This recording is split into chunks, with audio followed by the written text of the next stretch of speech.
नमस्कार मित्रों, स्वागत है आपका इंटेंस लाइट यूट्यूब चैनल पर। मित्रों, आज एक बार फिर हम आपके सामने प्रस्तुत हैं इतिहास के कुछ महत्वपूर्ण प्रश्नों को लेकर के। और ये श्रृंखला हमारा यूपीपीसीएस प्रीलिम्स के लिए है और इसके साथ ही आप किसी भी परीक्षा के लिए जीके अगर आप तैयार कर रहे हैं, जनरल स्टडी तैयार कर रहे हैं, तो आपके लिए बहुत ही महत्वपूर्ण है, चाहे वो कोई भी प्रतियोगी परीक्षा हो। तो ज़्यादा समय न लेते हुए शुरू करते हैं आज का अपना है क्लास। चलिए देखिए, और आज का हमारा ये चौथा क्लास है, देखिए ध्यान दीजिएगा। चलिए आगे बढ़ते हैं, इतिहास के प्रश्नों को देखते हैं।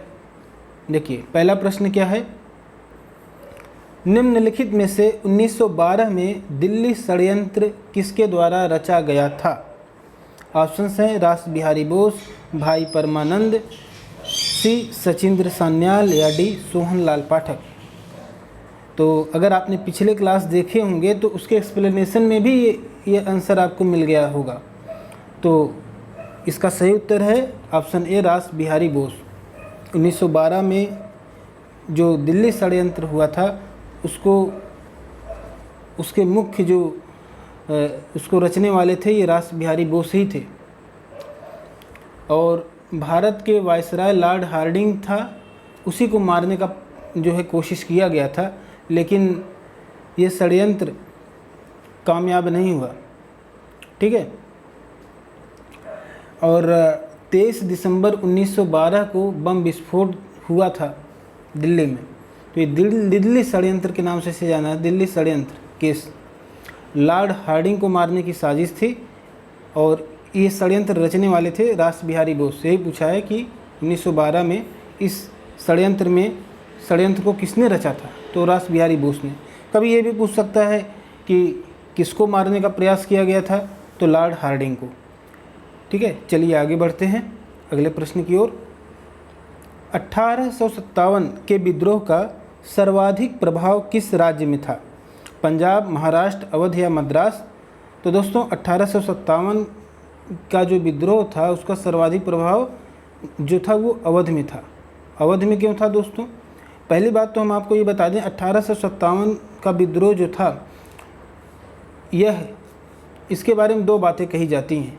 एक तो ये कि ये केवल सिपाही विद्रोह था, सिपाही, और दूसरा कि ये जो है एक सुनियोजित विद्रोह था, यानी पूरे देशवासियों का विद्रोह था।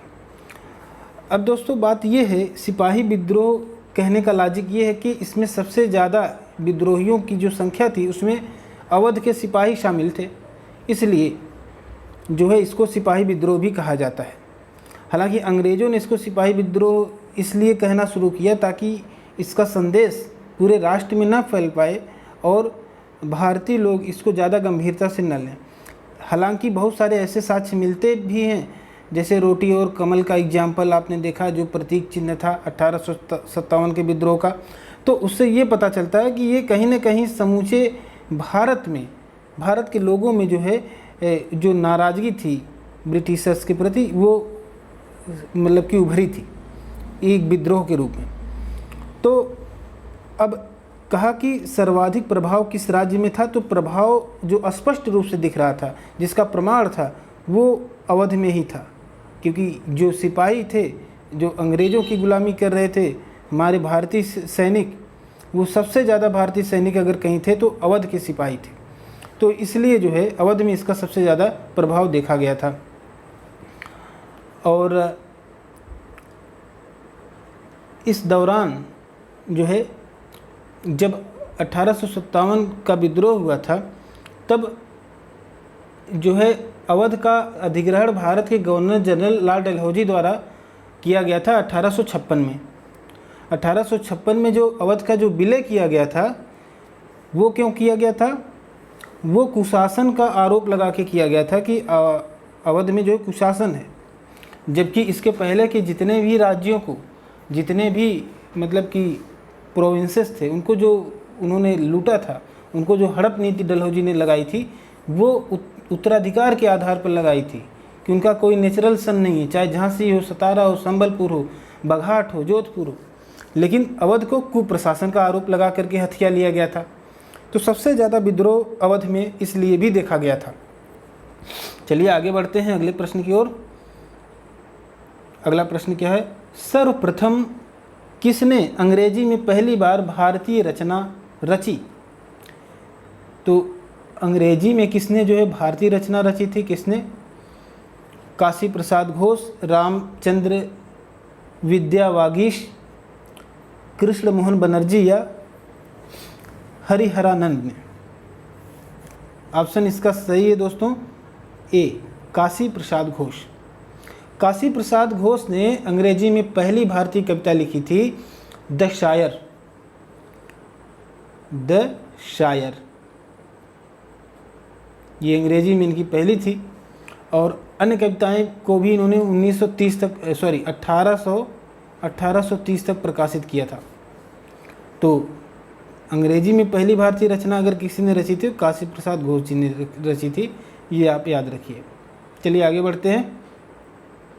अगला प्रश्न है दोस्तों, झंडा समिति के अध्यक्ष कौन थे?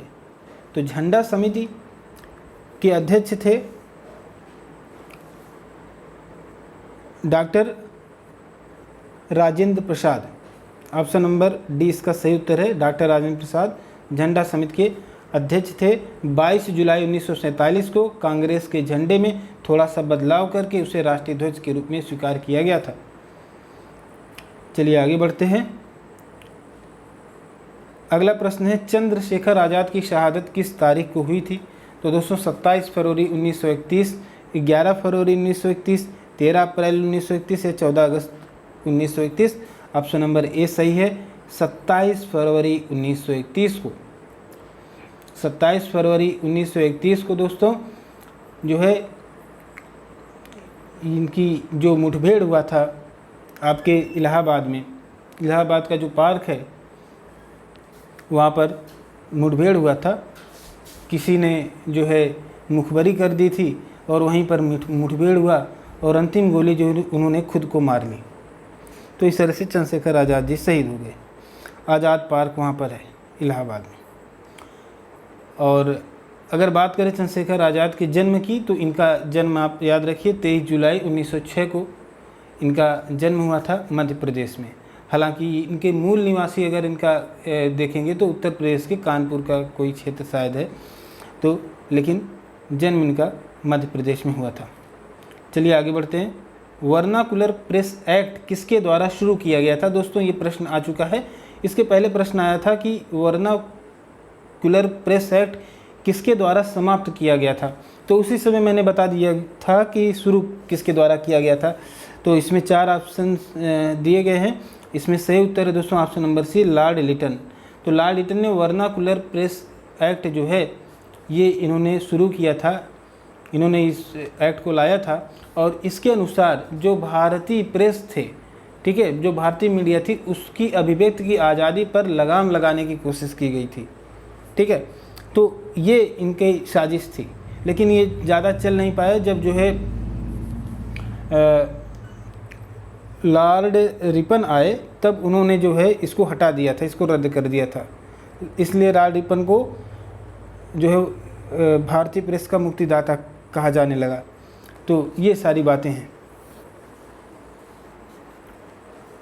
और कभी कभी ये भी पूछा जाता है कि वर्नाकुलर प्रेस एक्ट के द्वारा सबसे पहले, ठीक है, किस अखबार पर जो है बैन लगाया गया था, किस अखबार पर जो है प्रतिबंध लगाया गया था सबसे पहले इस एक्ट के द्वारा? तो सोम प्रकाश पर, एक क्रांतिकारी राष्ट्रवादी अखबार था सोम प्रकाश, ठीक है, सोम प्रकाश सबसे पहले सोम प्रकाश पर जो है इस एक्ट के द्वारा जो है प्रतिबंध लगाया गया था। तो ये आप ध्यान रखिए।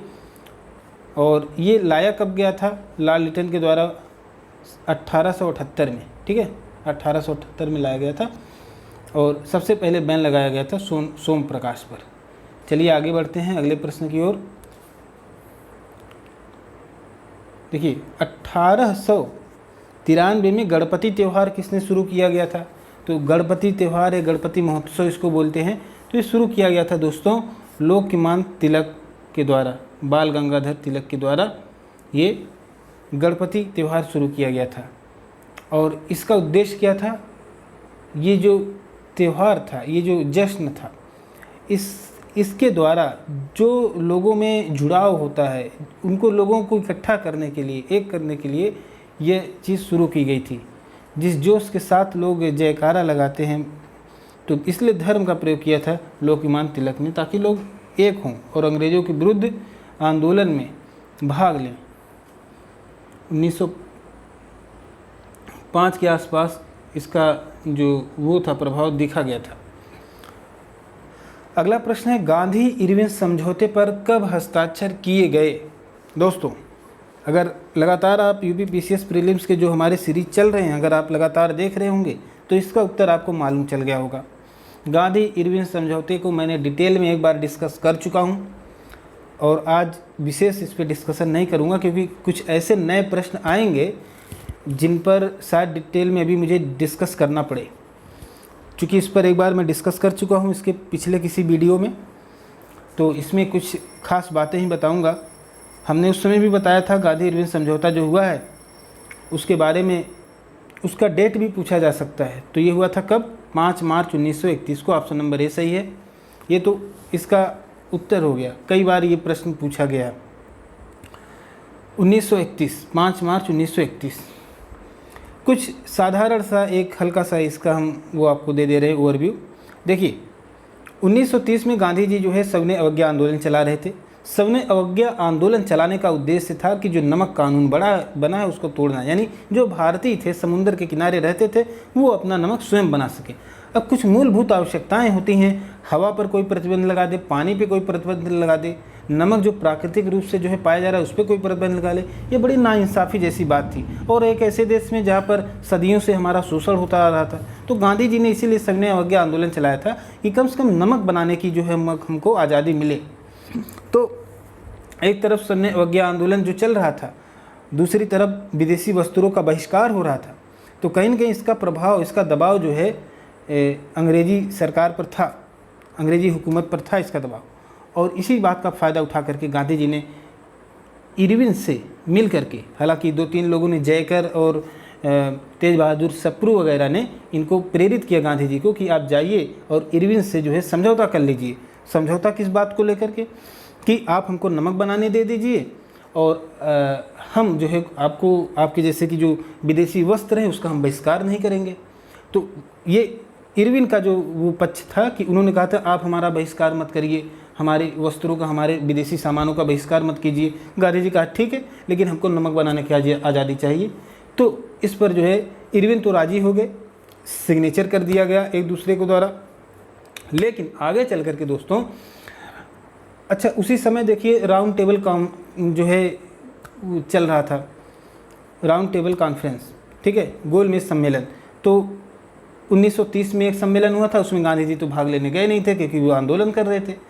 1931 में जब समझौता हो गया, उसके बाद जो गोलमेज सम्मेलन हुआ उसमें गांधी जी भाग लेने गए SS राजपूताना नाम के जहाज़ पे बैठ करके, और तमाम लोग साथ में थे। वहाँ जब जाते हैं तो जो बातें गांधी इरविन समझौतों में जो मतलब कि मानी गई थी, वहाँ पर वो चीज़ें एक्सेप्ट नहीं की जाती। तो गांधी जी नाराज़ होकर वापस आ जाते हैं और वो कहते हैं मैं खाली हाथ लौट कर आया ज़रूर हूँ, लेकिन मैंने अपने ध्वज को झुकने नहीं दिया है। यानी अगर तुम नहीं झुकोगे तो मैं भी नहीं झुकूंगा, मैं फिर से आंदोलन शुरू कर रहा हूँ। उन्होंने दोबारा से जो है सविनय अवज्ञा आंदोलन प्रारंभ कर दिया। तो सविनय अवज्ञा आंदोलन दो बार जो है शुरू हुआ, एक गांधी इरविन समझौते के पहले और उसके बाद जब समझौता होता है उसके बाद दूसरा गोलमेज सम्मेलन में जब गांधी जी जाते हैं इंग्लैंड, ठीक है, लंदन, तो उसके बाद जब वहाँ से लौट के आते हैं फिर से जो है इसको कंटिन्यू कर देते हैं सविनय अवज्ञा आंदोलन को। उसके बाद जब तीसरा गोलमेज सम्मेलन होता है तो वहाँ गांधी जी के जाने का कोई प्रश्न ही नहीं होता। तो ये कुछ बातें थी जो एक कहानी के रूप में मैंने आपके सामने प्रस्तुत की। इसका पहले का वीडियो देखेंगे तो उसमें ये जो कहानी मैं आपको अभी बताया हूँ ये तो वहाँ पर है ही, साथ ही कुछ और भी फैक्ट्स हैं जिसको मैंने वहाँ पर जो है मेंशन किया है। तो क्योंकि फैक्ट पे ज़्यादा पढ़ेंगे, देखिए समय देखिए कितनी तेज़ी से भाग रहा है। अभी मेरे केवल 8 प्रश्न हैं और लगभग 14 मिनट हो चुके हैं। तो दोस्तों आप अगर इसको समझना चाहते हैं तो हर वीडियो को देखिए, क्योंकि हर वीडियो में कुछ न कुछ मैं नया बताऊँगा और हर वीडियो में कुछ न कुछ किसी न किसी प्रश्न में कुछ न कुछ हमको जो है जो है इसके भी करना होता है। तो ये हमारी मजबूरी भी है और आपकी भी मजबूरी है, ठीक है। क्योंकि अगर मैं केवल प्रश्न पढ़ दूँ, उसके आंसर पढ़ दूँ, तो ये जो वीडियो प्रोग्राम चल रहा है इसका कोई सार्थकता सिद्ध नहीं होगा फिलहाल। चलिए आगे बढ़ते हैं अगले प्रश्न की ओर। अगला प्रश्न क्या कह रहा है, देखिए 9वां प्रश्न है, भारत में पहले यूरोपीय बस्ती किस स्थान पर स्थापित की गई थी? कोच्चि, चिंसुरा, सूरत या चेन्नई? तो दोस्तों भारत में जो पहली यूरोपीय बस्ती थी वो कोच्चि में स्थापित की गई थी। ऑप्शन नंबर ए सही है, कोच्चि में। केरल के एर्नाकुलम ज़िले में स्थित कोच्चि फोर्ट, जो कोच्चि फोर्ट था, भारत में पहली यूरोपीय बस्ती थी वो। और ये चारों मतलब कि जल से घिरा हुआ स्थान है। ये कोच्चि के दक्षिण पश्चिम में स्थित है, ठीक है, कोच्चि के दक्षिण पश्चिम में। ये आपका जो केरल वाला मालाबार तट है यहीं कहीं जो है दक्षिण पश्चिम में है।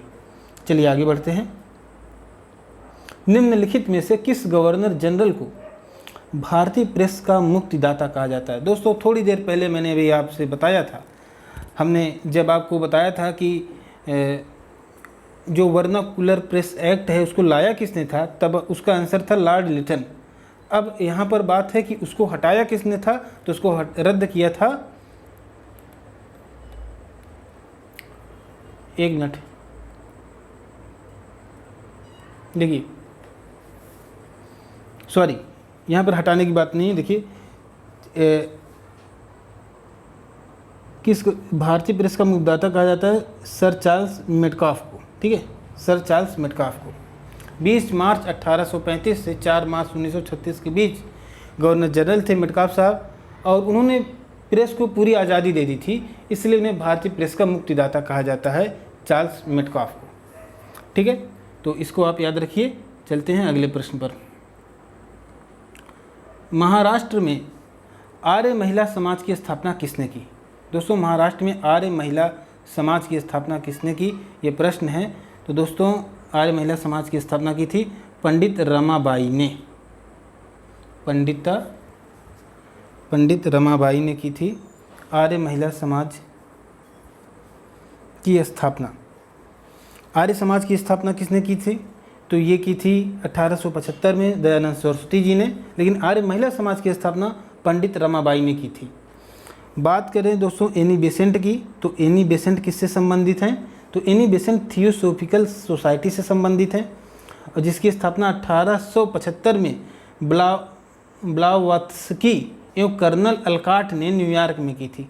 तो जो आपका थियोसॉफिकल सोसाइटी था उसकी स्थापना किया था ब्लावत्स्की एवं कर्नल अलकाट ने किया था न्यूयॉर्क में, लेकिन बाद में उससे एनी बेसेंट भी जुड़ गई थी, ठीक है। उसका स्थापना नहीं किया था लेकिन उससे जुड़ी हुई थी। और चलिए आगे बढ़ते हैं अगले प्रश्न की ओर। अगला प्रश्न क्या हमारा, 1891 के एज ऑफ कंसेंट बिल का किसने विरोध किया? ठीक है, स्वामी दयानंद, बाल गंगाधर तिलक, रविन्द्रनाथ टैगोर या सुरेंद्र नाथ सेन? तो दोस्तों पहली बात तो आप ये जान लीजिए एज ऑफ कंसेंट बिल क्या था, ठीक है। देखिए 12 वर्ष से कम आयु की जो कन्याएं थी उनके विवाह पर प्रतिबंध लगाया गया था, जिसे हम एज ऑफ कंसेंट बिल कहते हैं, ठीक है। कब लगाया गया था? 1891 में। एक पारसी युवक थे जो समाज सुधारक थे B.M. मालाबारी, और इन्हीं के प्रयत्नों से 12 वर्ष से कम आयु की कन्याओं का विवाह पर प्रतिबंध लगा दिया गया था। इसी को एज ऑफ कंसेंट बिल कहते थे। बाल गंगाधर तिलक जो थे वो उग्रवादी समाज सुधारक थे, ठीक है, लेकिन जो है इसी का इन्होंने विरोध कर दिया था, इस जो था, क्योंकि थोड़ा मेरे ख्याल से रूढ़िवादी विचारधारा के रहे होंगे, ठीक है। तो ऑप्शन नंबर ये जो है ये बाल गंगाधर तिलक इसका सही उत्तर है, इन्होंने इस बिल का विरोध कर दिया था। निम्न में से किस अधिवेशन के लिए कांग्रेस ने पहली बार एक महिला को अध्यक्ष चुना था? किस अधिवेशन में महिला को अध्यक्ष चुना था? तो कांग्रेस का कलकत्ता अधिवेशन था 1917 में, जहां पर पहली कोई महिला अगर चुनी गई तो वो कौन थी? Annie Besant, option number A सही है। और किसे चुना गया था? एनी बेसेंट को, एनी बेसेंट को चुना गया था 1917 में, कलकत्ता अधिवेशन हुआ था। और प्रथम महिला कांग्रेस की अध्यक्ष होने का गौरव प्राप्त हुआ किसको? एनी बेसेंट जी को। अगर ये पूछा जाए कि प्रथम भारतीय महिला अध्यक्ष कौन थी, तो सरोजिनी नायडू थी प्रथम भारतीय महिला अध्यक्ष, ठीक है। और कानपुर में जो हुआ था अधिवेशन कांग्रेस का 1925 में, दिसंबर 1925 में कानपुर में एक अधिवेशन हुआ था, ठीक है। और वो 40वां अधिवेशन था, उसमें सरोजिनी नायडू जी ने कांग्रेस की अधिवेशन की अध्यक्षता की थी। तो अगर कहा जाए प्रथम भारतीय महिला कौन थी जो कांग्रेस की अध्यक्ष बनी, तो थी सरोजिनी नायडू दिसंबर 1925 में। और उसके पहले प्रथम कोई महिला अगर अध्यक्ष बनी कांग्रेस की तो थी एनी बेसेंट, 1917 में कलकत्ता के अधिवेशन में इन्होंने अध्यक्षता की। इसके अलावा दोस्तों ये इन्होंने 1904 में बनारस में सेंट्रल हिंदू कॉलेज की स्थापना की थी। शायद इसके पहले के वीडियोज़ में मैं बता चुका हूँ, ऐसा प्रश्न आया था।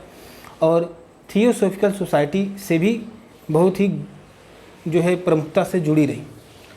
और एनी बेसेंट की बात आई है तो इनकी दो पत्रिकाओं को मैं बता दूं, एक न्यू इंडिया, दूसरा कॉमनवेल और न्यू इंडिया नाम के दो समाचार पत्र थे जो एनी बेसेंट के द्वारा निकाले जाते थे।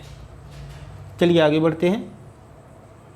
अगला प्रश्न है, सुभाष चंद्र बोस के त्यागपत्र के बाद भारतीय राष्ट्रीय कांग्रेस का अध्यक्ष कौन हुआ?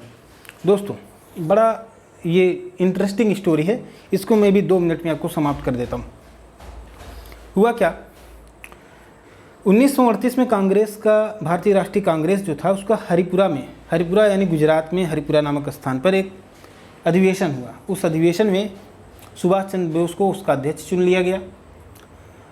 और 1938 के बाद 1939 में जस्ट उसके अगले साल त्रिपुरी, जो कि मध्य प्रदेश का एक क्षेत्र है, वहाँ पर अधिवेशन हुआ। उस अधिवेशन में दोस्तों महात्मा गांधी का एक कैंडिडेट थे पट्टाभी सीतारामैया, वो उनको लड़ा रहे थे, उन्होंने उनको लड़ाया, लेकिन जो सुभाष चंद्र बोस जी थे नेताजी, वो फिर से लड़ गए और फिर से जीते, पट्टाभी सीतारामैया हार गए। गांधी जी का एक स्टेटमेंट आया कि ये पट्टाभी सीतारामैया की हार मेरी निजी हार है। इसी नाराज़गी के कारण सुभाष चंद्र बोस ने जब देखा जब गांधी जी नाराज़ हैं तो उन्होंने अपने पद से इस्तीफ़ा दे दिया। तो 1939 में जो त्रिपुरी संकट, इसको त्रिपुरी संकट के नाम से भी जानते हैं, तो इस अधिवेशन में जब सुभाष चंद्र बोस जी ने अपने अध्यक्ष के पद से त्यागपत्र दिया तो उसके बाद अध्यक्ष कौन बनाया गया, तो उसके बाद जो है राजेंद्र प्रसाद जी को अध्यक्ष बनने का मौका मिला था, ठीक है। ये 1939 में त्रिपुरी अधिवेशन, ठीक है, त्रिपुरी। हालांकि यहाँ पे चुने गए थे सुभाष चंद्र बोस, लेकिन इन्होंने गांधी जी का जो स्टेटमेंट आ गया कि ये मेरी निजी हार है, तो इस पर जो है इन्होंने अपना इस्तीफ़ा दे दिया और राजेंद्र प्रसाद को अध्यक्ष बना दिया गया। चलिए आगे बढ़ते हैं अगले प्रश्न की ओर। अगला प्रश्न हमारा क्या है, निम्नलिखित में से किस आंदोलन के लिए प्रथम बार वंदे मातरम को नारे के रूप में अपनाया गया था? 1857 का विद्रोह, 1905 में बंगाल का विभाजन, 1922 में असहयोग आंदोलन या 1942 में भारत छोड़ो आंदोलन। तो वंदे मातरम कह रहे हैं, वंदे मातरम को नारे के रूप में 1905 में बंगाल विभाजन के दौरान अपनाया गया था, 1905 में, ठीक है। बंगाल विभाजन कब हुआ था? 16 अक्टूबर 1905 को हुआ था। और समूचे बंगाल में, पूरे बंगाल में जो है 16 अक्टूबर 1905 का दिन शोक दिवस के रूप में मनाया गया था। तो अगर पूछे कि बंगाल में शोक दिवस कब मनाया गया था, तो 16 अक्टूबर 1905 को क्यों मनाया गया था? क्योंकि उसी दिन जो है बंगाल का विभाजन हुआ था। और बंगाल विभाजन का जो विरोध हो रहा था उसका नेतृत्व किसने किया था? सुरेंद्रनाथ बनर्जी ने किया था, सुरेंद्रनाथ बनर्जी जी ने। चलिए आगे बढ़ते हैं अगले प्रश्न की ओर। अगला प्रश्न है, अंग्रेजों ने भारत को सन 1947 ईस्वी में स्वतंत्रता प्रदान की थी, ये एक कथन है। ये तो सच है भाई, 1947 में भारत आज़ाद हुआ, कोई इसमें डाउट नहीं है। दूसरा है कि अंग्रेज द्वितीय विश्व युद्ध में निर्बल हो चुके थे, इसलिए जो है आज़ादी है। तो ये तो कोई बड़ी बात थी नहीं कि निर्बल हो गए थे इसलिए छोड़ के चले गए, ये तो बिल्कुल इलॉजिकल बात है, ये कारण सही नहीं है, कथन सही है। ठीक है, तो हम इसमें जो है ऑप्शन नंबर सी सही है, ए सही है, परंतु आर गलत है, इसलिए ऑप्शन नंबर सी के साथ हम जाएंगे। जो है भारत आज़ाद हुआ था उसके कई कारण थे। ठीक है, साम्राज्यवाद का पतन हो रहा था उस समय। ठीक है, रूस तथा अमेरिका जैसी महान शक्तियों का उदय हो रहा था। इंग्लैंड में एक लेबर पार्टी का जो है एराइज हो रहा था। भारतीय राष्ट्रवाद को रोकने में अंग्रेज विफल हो रहे थे, कितना भी उन्होंने प्रयास कर लिया। देखिए, राष्ट्रवाद को दबा पाए कभी? उन्होंने जो है प्रेस पर जो है वर्नाकुलर प्रेस एक्ट लगा दिया, नहीं लगा पाया, अंत में उनको रद्द करना पड़ा। तो तमाम चीज़ें थी। भारतीय नौसेना का विद्रोह था, वामपंथी उभर रहे थे, आदि आदि कई बातें थी। तो ये कहना गलत होगा कि द्वितीय विश्व युद्ध से निर्बल हो गए थे इसलिए छोड़ के भाग गए, नहीं। चलिए आगे बढ़ते हैं अगले प्रश्न की ओर। अगला प्रश्न क्या है? भारत के विभाजन का बाल्कन प्लान उपज था, किसके दिमाग का उपज था, ये पूछ रहे हैं। W.C. चर्चिल के मस्तिष्क का, M.A. जिन्ना के मस्तिष्क का, या लॉर्ड माउंटबेटन के मस्तिष्क का, या V.P. मेनन के मस्तिष्क का? तो ऑप्शन नंबर सी सही दोस्तों, लॉर्ड माउंटबेटन के मस्तिष्क का। दोस्तों बाल्कन प्लान था क्या? बाल्कन प्लान ये था कि इसमें विभिन्न प्रांतों को सत्ता हस्तांतरण कर दी जाए, लेकिन जवाहरलाल नेहरू वगैरह ने इसका विरोध कर दिया। ठीक है, तो ये था बाल्कन प्लान, सभी राज्य को जो है सत्ता दे दी जाए। तो ये लॉर्ड माउंटबेटन के मस्तिष्क का उपज था, ये ऑप्शन नंबर सी सही इसका। चलिए आगे बढ़ते हैं। अगला प्रश्न है, सूची 1 को सूची 2 से मिलाना है। ठीक है, उसके बाद आप कूट का प्रयोग तो कर ही लेंगे, यहाँ मैंने कूट नहीं बनाया है। ठीक है, उसको बनाने में थोड़ी सी ऐसे देख लीजिए। ऑप्शन ए सूची 1 है, सूची 2 है। राजन लाहिड़ी, सुखदेव, रोशन सिंह, राम प्रसाद बिस्मिल का नाम दिया, Gonda jail, Lahore jail, Gorakhpur jail, Allahabad jail.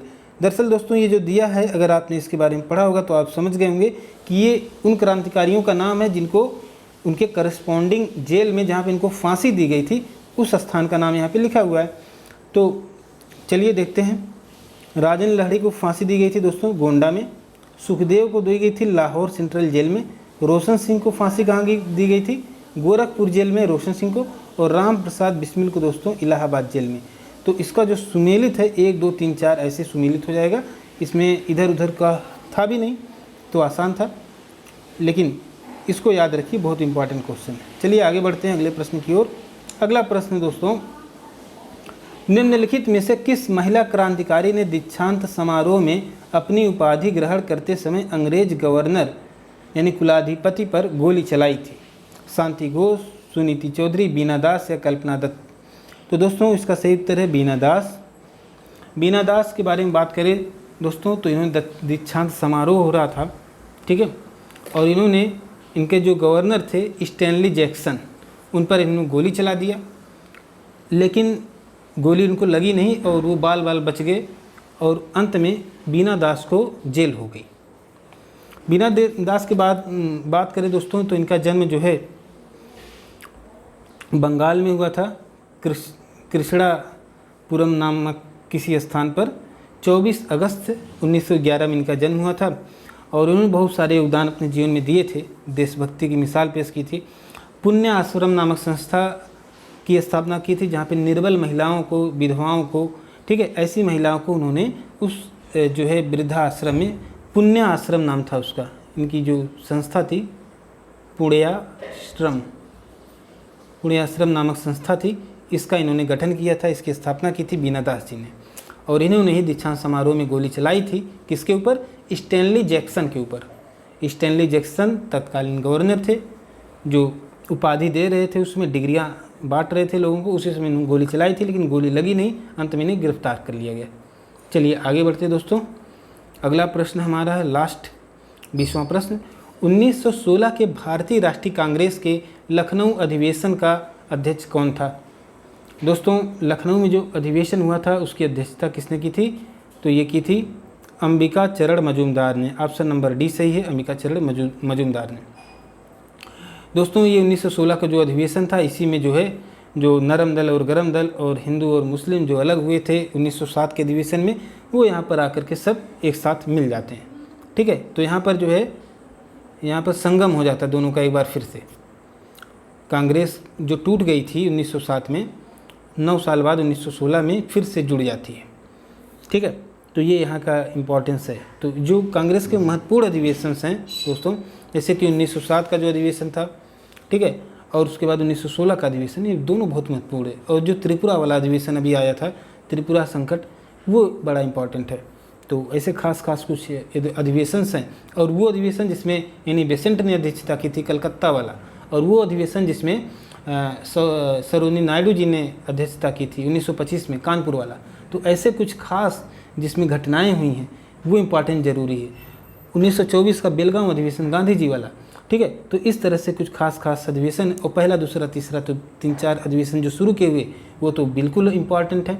ठीक है, व्योमेश चंद्र बनर्जी 1885 में अध्यक्षता किए कांग्रेस के पहले अधिवेशन की। तो इस तरह से दोस्तों कांग्रेस के अधिवेशन को भी आप देखिए 31 मिनट हो गया है और हमने 20 प्रश्न कंप्लीट कर लिए हैं विथ एक्सप्लेनेशन। जहाँ जहाँ ज़रूरी समझा मैंने दोस्तों एक्सप्लेनेशन करने की कोशिश की। अगर कोई त्रुटि हुई हो कहीं तो आप कमेंट बॉक्स में हमें इन्फॉर्म करिए। और चलते हैं, अब मिलेंगे आपके अगले किसी वीडियो में। ठीक है दोस्तों, thank you so much for watching this video.